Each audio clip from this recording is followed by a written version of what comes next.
ଆଜିର ବିଷୟ ବହୁତ ତଗଡ଼ା ଅଛି ଆଉ ବହୁତ ବଢ଼ିଆ ଅଛି। ନା ବିଷୟଟା କ'ଣ ନା ଆଜିର ବିଷୟ ହେଉଛି ନର୍ଥ ସେଣ୍ଟିନେଲ ଆଇଲ୍ୟାଣ୍ଡ। ମାନେ ତା ବିଷୟରେ ଆମେ ଜାଣିବା। ନର୍ଥ ସେଣ୍ଟିନେଲ ଆଇଲ୍ୟାଣ୍ଡ ହେଉଛି ଏହା ଗୋଟେ କ'ଣ ନା ଫରବିଡେନ୍ ଆଇଲ୍ୟାଣ୍ଡ। ଆଉ ଏଥିରେ ବାହାରର ମଣିଷ ଏ ଆଇଲ୍ୟାଣ୍ଡକୁ ଯାଆନ୍ତି ନାହିଁ।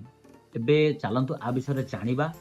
ଆଉ ମାନେ କ'ଣ ଏଇ ଦ୍ୱୀପରେ ମାନେ କ'ଣ ପାଇଁ ମଣିଷ ଯାଏ ନାହିଁ, ଆଉ ଏଇଟା କେବେଠୁ ଅଛି, ମାନେ ଡିଟେଲ୍ସ ଆ ବିଷୟରେ ଜାଣିବା। ଆଉ ସବୁଠୁ ମଜାଦାର ଜିନିଷ ହେଉଛି ଏଇଟା ଆମର ଭାରତ ପାଖରେ ହିଁ ଅଛି।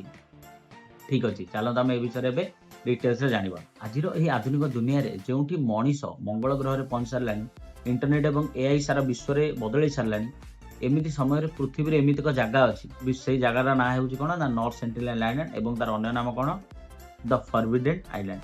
ଏଇ ଯେଉଁ ଦ୍ୱୀପଟି ଭାରତ ମାନଚିତ୍ର ପାଖରେ ଥାଇ ମଧ୍ୟ ଏ ଦ୍ୱୀପକୁ ଯିବା ମାନେ ସିଧା ମୃତ୍ୟୁ ମୁଖକୁ ଯିବା ସହ ସମାନ।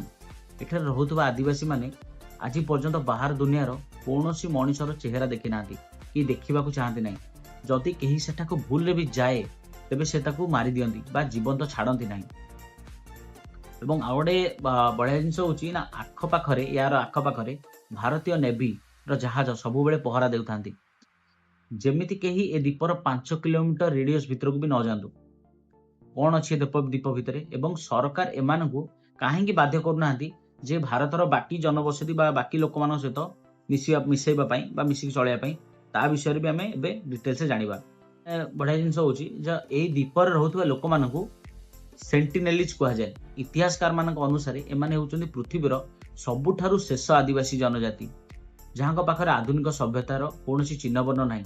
ଏମାନେ ଆଜି ବି ପଥର ଯୁଗ ବା ଷ୍ଟୋନ୍ ଏଜ୍ରେ ଜିଉଛନ୍ତି। ଏମାନେ ଚାଷ କରିବା ଶିଖିନାହାନ୍ତି, ଏମାନେ କପଡ଼ା ପିନ୍ଧନ୍ତି ନାହିଁ, ଏମାନେ ଆଜି ବି ଜଙ୍ଗଲରୁ ଶିକାର କରି କିମ୍ବା ସମୁଦ୍ରରୁ ମାଛ ଧରି ପେଟ ପୋଷନ୍ତି। ସବୁଠାରୁ ଆଶ୍ଚର୍ଯ୍ୟ କଥା ହେଉଛି ଏଇଟା, ଏମାନଙ୍କର ନିଜସ୍ୱ ଅଲଗା ଅଲଗା ଭାଷା ଅଛି, ଯାହା ଆଖପାଖର ଅନ୍ୟ କୌଣସି ଆଦିବାସୀ ମଧ୍ୟ ବୁଝିପାରନ୍ତି ନାହିଁ।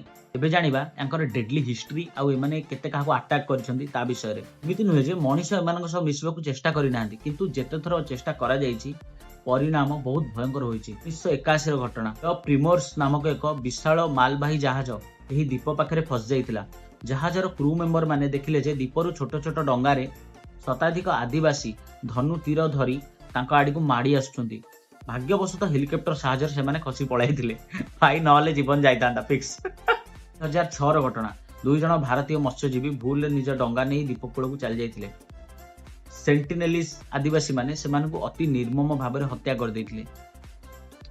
ଯେତେବେଳେ ଭାରତୀୟ ହେଲିକପ୍ଟର ସେମାନଙ୍କ ଶବକୁ ଆଣିବାକୁ ଯାଇଥିଲା, ସେମାନେ ହେଲିକପ୍ଟର ଉପରକୁ ଧନୁ ଏବଂ ଯେଉଁ ତୀର ଭାଲାରେ ତାଙ୍କୁ ଆକ୍ରମଣ କରିଥିଲେ। ଜିନିଷ ହେଇଥିଲା କେବେ ନା 2018ରେ। ଏଇଟା ସବୁଠୁ ଚାଞ୍ଚଲ୍ୟକର ଘଟଣା ଥିଲା। କ'ଣ ଥିଲା ନା ଜନ୍ ଆଲେନ୍ ଚୋ ନାମକ ଜଣେ ଆମେରିକୀୟ ମିଶନାରୀ ଚୋରାରେ ମତ୍ସ୍ୟଜୀବୀ ମାନଙ୍କୁ ପଇସା ଦେଇ ଏ ଦ୍ୱୀପକୁ ଯାଇଥିଲେ।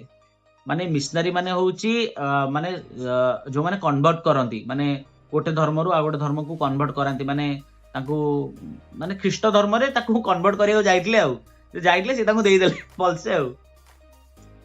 ଠିକ୍ ଅଛି, ମତ୍ସ୍ୟଜୀବୀ ମାନଙ୍କୁ ପଇସା ଦେଇ ଏଇ ଦ୍ୱୀପକୁ ଯାଇଥିଲେ ସେମାନଙ୍କୁ ଖ୍ରୀଷ୍ଟ ଧର୍ମ ବିଷୟରେ ବୁଝାଇବାକୁ, କିନ୍ତୁ ସେ ଦ୍ୱୀପରେ ପାଦ ଦେବା ମାତ୍ରେ ଆଦିବାସୀ ମାନେ ତାଙ୍କୁ ତୀର ମାରି ହତ୍ୟା କଲେ ଏବଂ ତାଙ୍କ ଶବକୁ ବାଲିରେ ପୋତି ଦେଇଥିଲେ।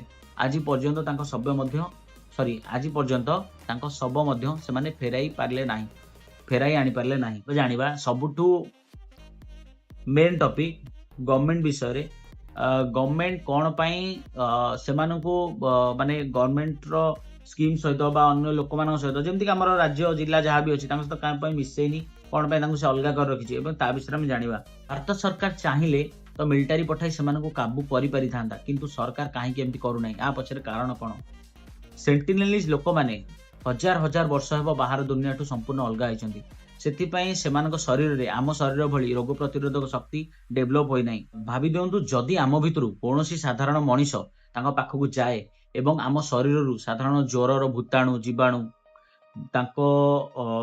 ତାଙ୍କ ଶରୀର ଭିତରେ ପ୍ରବେଶ କରିଯାଆନ୍ତି ବା ତାଙ୍କ ଦେହରେ ପ୍ରବେଶ କରିଯାଆନ୍ତି, ତେବେ ଔଷଧ ଅଭାବରୁ ସାରା ଦ୍ୱୀପରେ ସମସ୍ତ ପୁରୁଣା ଆଦିବାସୀ ଯେଉଁମାନେ ବି ଅଛନ୍ତି ତାଙ୍କ ସଭ୍ୟତା ଲୋପ ପାଇଯିବ, ତାଙ୍କ ସଭ୍ୟତା ନଷ୍ଟ ହେଇଯିବ।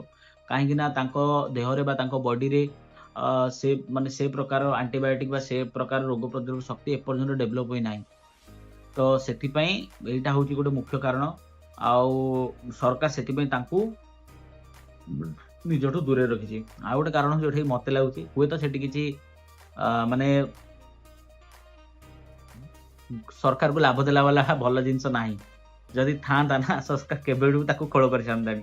ଏଇଟା ଭାଇ ସିମ୍ପଲ ଜିନିଷ। ଏବଂ ସରକାରଙ୍କର ଏଥିପାଇଁ ଗୋଟେ ନୀତି ଅଛି ଯୋଉଟା କି କଣ ନା ଆଇଜ୍ ଅନ୍ ହ୍ୟାଣ୍ଡସ୍ ଅଫ୍, ମାନେ ସେମାନଙ୍କୁ ଦୂରରୁ ନଜର ରଖ କିନ୍ତୁ ସେମାନଙ୍କ ଜୀବନ ଉପରେ ହସ୍ତକ୍ଷେପ କର ନାହିଁ।